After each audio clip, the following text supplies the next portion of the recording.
Hi there, this is Megan Mitchell, the founder of Agents of Change Social Work Test Prep, and I wanted to kick off the new year 2022 with a new social work shorts. And today I'm going to be going over some of the myths and misconceptions around the ASWB exams. I often get a lot of questions, and people are really misinformed about some of the different areas of the ASWB exams. So today we are going to bust some of those myths and set the record straight so that you can have the correct information as you are preparing to test for your ASWB exam. So let's go ahead and get started. So, there are tons of myths and misconceptions out there, especially on social media. And I always tell people, if you've been following along with Agents of Change, social media is full of misinformation. It can be a double-edged sword. However, you really need to do your research. Don't just assume because someone posted it on Facebook or on Instagram or on TikTok that is accurate. You really also need to do your research. So be careful. Don't trust everything that you read. When in doubt, if you are ever questioning anything, it's always a good rule of thumb to go to the ASWB website and confirm the details. So as you can see here, I have left the web address. That is going to be your best start. There is also a candidate handbook on there, and I tell people you really want to read the candidate handbook before you even begin studying. That is going to give you all the information, and it is put out by the ASWB boards. So you do not need to worry about that information in there being incorrect. They are the ones that put out this information. So it is definitely a must as you are getting started. So here's our first myth, and I always hear this, that different states have different tests. So if I test in Michigan, it might be an easier test than if I take it in Oregon. That is false. The exams, the LMSW, the master's level, and the clinical level, LCSW, are nationwide exams. So if you take the clinical level exam in one state, it would be the same as if you took it in a different state. It is not state by state. The information on the exam would not be state specific. So you can take actually the test in a different state than you're living. So some people live in states that are border states, so they might live in Ohio, take the test in Michigan. It is a nationwide exam. So people always ask me, does your materials prepare me for Texas specific? My materials prepare you for the master's and clinical level exams across the United States. However, the tests and levels of licensure have different names in some states. For example, in some states, the master's level exam is, once you're licensed at that level, it might be called the LMSW. It might be called the LGSW. Check with your licensing board so you know that you are registering for the correct level of licensure. The acronyms for the level of licensure do vary. Also, the requirements to become licensed vary from state to state. This might include supervision hours. This might include a variety of different things, including how many years you've been under clinical supervision. So make sure that you are checking your state's requirements. I have also sent a link here, social work license map, that will tell you each state's requirements, and each state is different. And I'm coming from this of a place of personal experience. I have licensure in 2 different states, and they required different paperwork for each one. So make sure that you know what state you want to be licensed in and what that will require. However, know that it's not state specific, this exam, and it is a nationwide test. Our second myth: you should study as much as possible right up to the exam date. So I have people saying, my exam's in 1 day, my exam's in 2 days. Should I cram? Research says no. And you can see my emoji here. You will get fatigued. So just so you know, when you are at a kind of that wall of studying, you've pushed it to your limit, you're highly unlikely to retain information you're studying the night before. So cramming up until the moment of your test is not recommended because you can exhaust yourself. And I've had some people that say I overdid it and then I got into the test and I was so mentally exhausted I could not even remember my name. Study fatigue is real, so make sure you're checking in with yourself. Make sure you're practicing self-care. You will know when you have hit that wall. But don't think if you cram all night that's going to be helpful. A good night's sleep and some really, really healthy self-care can go a long way. You want to create a study schedule early in your exam so you can focus on your weak areas and practice strategy building leading up to the exam. You do not want to be learning a bulk of the content in the days leading up to the exam. You should know it 24 to 48 hours before, and you should be reviewing and practicing self-care. So my suggestion is cramming for this exam, even if you've been a crammer in the past in undergraduate or graduate work, this is not a test you want to cram for. Practicing self-care and getting a good night's sleep is crucial. You want to be 100% for test day. You are going to be anxious. You might find yourself having anxiety creeping in, having some trouble sleeping. That's normal. So check in with yourself, find ways to ground yourself, and find ways to be in a really good place and 100% for test day. Number 3, question topics vary dramatically across different test versions. There are about 5 or so different versions of each level of the exam, and they are going to require a different number of answers correct to pass. However, this is a very big misconception, is that I see people on social media saying, my test was only diagnosis questions, or my test was only macro questions. That is not possible. It might feel like that when you're taking it if a specific type of question throws you by surprise. However, it's not possible to only get questions in one particular area. Your studying should be balanced so that you're prepared for all type of questions and topics.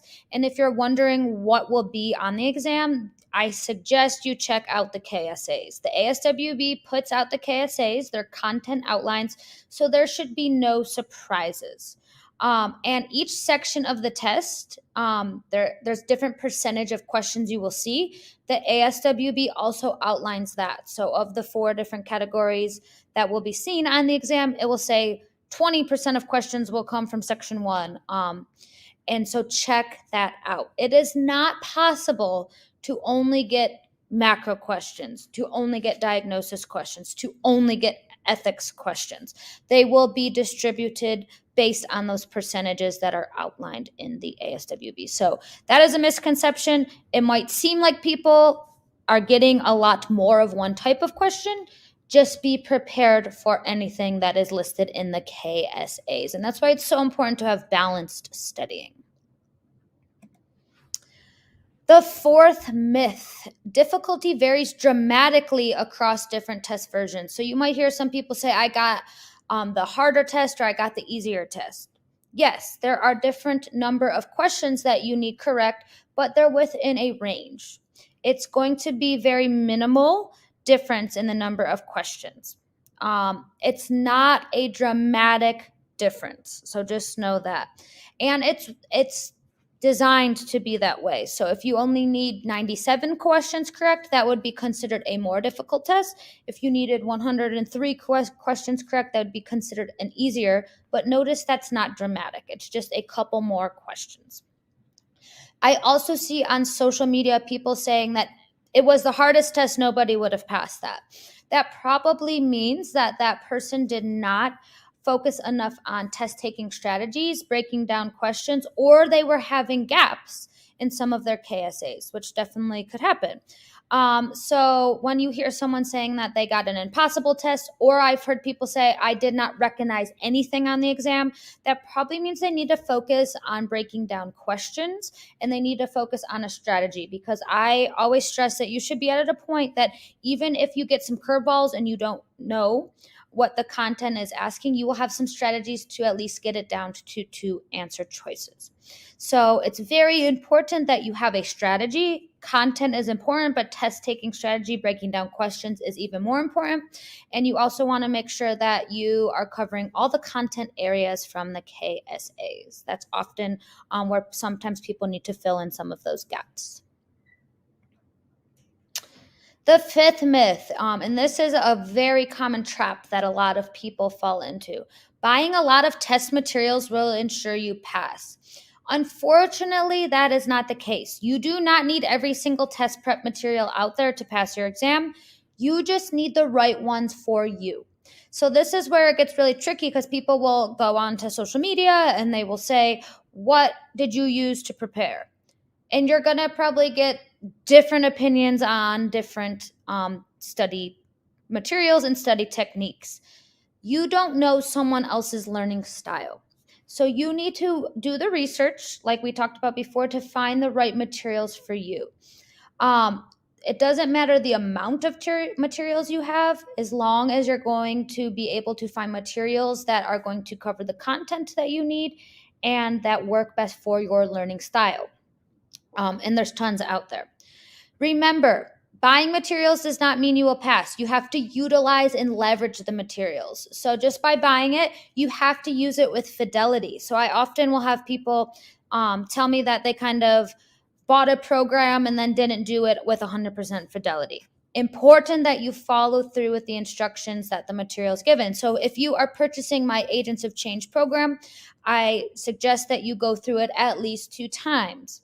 So there'll be some people that didn't get through it. So I say next time you need to make sure that you are going through it at least 2 times, because that second time you're going to pick up on a lot of things that you missed the first time. So even if you're using any other type of materials, make sure that you are following the directions put out by that material and you're using it with fidelity. Before you're purchasing your second, third, or fourth set of study materials, I want you to kind of stop, take a step back, and ask yourself, are these materials adding something that I didn't have before? You don't want to buy something that's going to be exactly what you already have. You want it to enhance your studying. So maybe you're adding some more practice questions, or maybe you're adding an audio component. But don't fall into the trap of buying materials just because they worked for someone else. Don't just assume if you didn't pass that material is not ever going to work for you. Think about how you can make it work for you. Do your research and find the right fit. I have people all the time ask me specific questions about my materials, and I'm more than happy to answer them, because I would not want someone to make an investment in something and then it's not going to align with their learning style. So do your research. It's okay to ask questions, but you also want to make sure that it's a credible resource. You might want to check the person's background, make sure that it is a legit company that you are purchasing from. So make sure that you're vetting your materials and make sure that you are getting something that's going to really work for you. Acronyms or shortcuts work for every question. So I get a lot of questions from test takers about acronyms. Agents of Change does not teach acronyms. I sometimes teach study tools or study tips, and that might be a Mononica device, but I do not use the acronyms for questions. Acronyms or shortcuts can be a double-edged sword for this exam, and you really need to have a very strong handle on them if you're going to use them. They might be able to help you when you're stuck, and they might be good for test-taking strategies. However, they're not a one-size-fits-all path to passing. So you'll hear some people that use acronyms and it works for them, and you'll hear some people that did not use acronyms at all and they passed. So don't assume just by using acronyms that means you're 100% going to pass. And make sure if you are using acronyms, you know how to use them. They are usually only for certain questions. They only apply to certain scenarios, so it's not a blanket approach. One word or phrase in a question can completely change what the question is looking for. And this is why I say, personally, I stay away from acronyms, because you really want to critically think and you really want to use reading comprehension skills. So be careful with acronyms and know their limitations. And like I said, Agents of Change does not utilize acronyms when breaking down questions. Seventh myth to bust: one person's passing strategy will be your personal passing strategy. Not true. There are so many different types of learning styles, and you have to think that every person has their own set of circumstances. You don't know how much time someone has to put into studying. You don't know when the person is studying. You don't know their job experience. There's so many different factors that go into studying. We all learn differently. We have different strengths and weaknesses as test takers. So if you hear someone passing, what worked for them might not work for you at all. So what someone says on social media is not guaranteed to work. And I also really, really want to hone in on this. Remember, it's just social media. Don't trust everything you read on the internet. I've had so many people get scammed out of money on social media. It's super, super unfortunate, and it can really be very, very, very negative. So when you are taking advice from someone on social media, be mindful. Ask yourself, is this someone that is credible? What are this person's credentials? I suggest you only take advice from trusted colleagues or people that you really trust, or you have done your research and you have vetted that person. Because remember, there could be fake accounts on there. You don't want to just trust something that you see on social media. So don't trust everything you read on the internet. Early in your studies, I suggest before you even begin studying, when you're trying to figure out what learning material is going to work for you, ask yourself, how do you learn best? Are you audio? Are you visual? Are you hands-on? This is going to be the key to passing. How do you best retain information? What challenges do you have with test taking that you need to manage? So is anxiety something that is part of your struggles with passing? Is it retention? Is it sitting for 4 hours? Develop your own personal passing strategy. Don't try to copy someone else's. You might want to lean on someone else for advice, but you don't want to completely copy what someone else did. So advice is always good, but don't copy what someone else is doing. It might not work for you. So just be very, very mindful. This should be personalized to your unique needs. The eighth myth, that there are harder tests on certain days or in certain months. That is completely false. And I hear this one a lot. Oh, if I take the test at the beginning of the week, it's going to be easier. They give harder tests at the end of the week. It is randomized. So the difficulty of the exam only varies slightly within those scores that you need. You're not going to get a difficult or easier test based on the time of year, the time of day, or the week or the month that you test on. So those are complete myths. Do not listen to that if someone tells you, oh, schedule it at 8 a.m. You're more likely to get an easier test. It's completely randomized. It's been vetted. Everyone would be doing it if that were the case. And also, don't spend your mental energy worrying about what exam you're going to get. You don't know. That is completely out of your control. Instead, focus on your studying and your test taking strategies. So I also tell people, do a social media cleanse leading up till the days of your exam, because it's not going to serve you any purpose to be on social media the day before asking, what did you have on your exam? What should I do? You need to focus on your self-care and your test taking strategies, because so much of that is out of your control. You can only control what you can control, and that is how prepared you are for the exam. Our next one, a lot of people say, I missed the exam by 5 points. Can I retest sooner than 90 days? So if you are not successful on your first attempt, you will have to wait 90 days to reschedule your exam. However, there are a few exceptions. So if you miss the exam by 5 points or fewer, you may be able to retest sooner than 90 days, but there are a few conditions. So it depends. That's the answer for this one. You may request a waiver that allows you to retake it sooner if you meet the criteria. And there's different criteria. In some states allow waivers, some states do not. So it depends. And once again, when in doubt, check with your board. You will need to check with your board first. You have to be within 5. So no 6, 7, 8, 9, 10 does not count. In most cases, your current job or a job offer is at risk because you have not passed the exam. So usually your employer or someone will have to write a letter for you. But this is not the case in every state. So you want to make sure that you're checking with your state. You want to make sure that they allow waivers and that what criteria you would need to meet in order to test within 90 days. So it depends. Check with your board. It depends on the state. And our last myth that we're going to cover, the exam is out of 170 questions. False.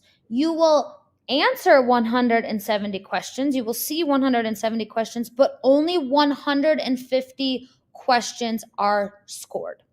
So you will take 170 questions, 20 questions are unscored. You will not know which 20 questions these are. These are served as pre-test questions that the board is putting out to measure the effectiveness on if they should be piloted in future exams. Once again, no purpose in trying to determine is this a scored or an unscored item. You won't know. Even if you get these unscored items correct, they do not count towards your passing number. So your score will be counted out of 150 questions. The ASWB guidance is that a passing score is generally between 90 and 105. What I have seen most times is a passing score is between like around 97 and 103. And that would be out of 150, not out of 170, because you'll have those 20 unscored items. You don't know which they are. It is important that on this exam you answer all questions. Do not leave any blank. It's important that even if you don't know an answer, you use the strategies, you try your best, you pick an answer, and you move forward. Like I said, no purpose in spending energy trying to figure out is this scored or unscored. You will not know. So do your best, put your best foot forward for all 170 questions, because you never know which one is going to count towards that passing score. All questions are equally important. So that was our myths that we are going to uncover today. So the biggest point that I can tell you to take from today is do your research. Be very mindful when using social media, and make sure that you are vetting who you are taking information from. It really breaks my heart when I hear that people got scammed out of money, or they just heard misinformation that they found on the internet. So when in doubt, go to the ASWB exam.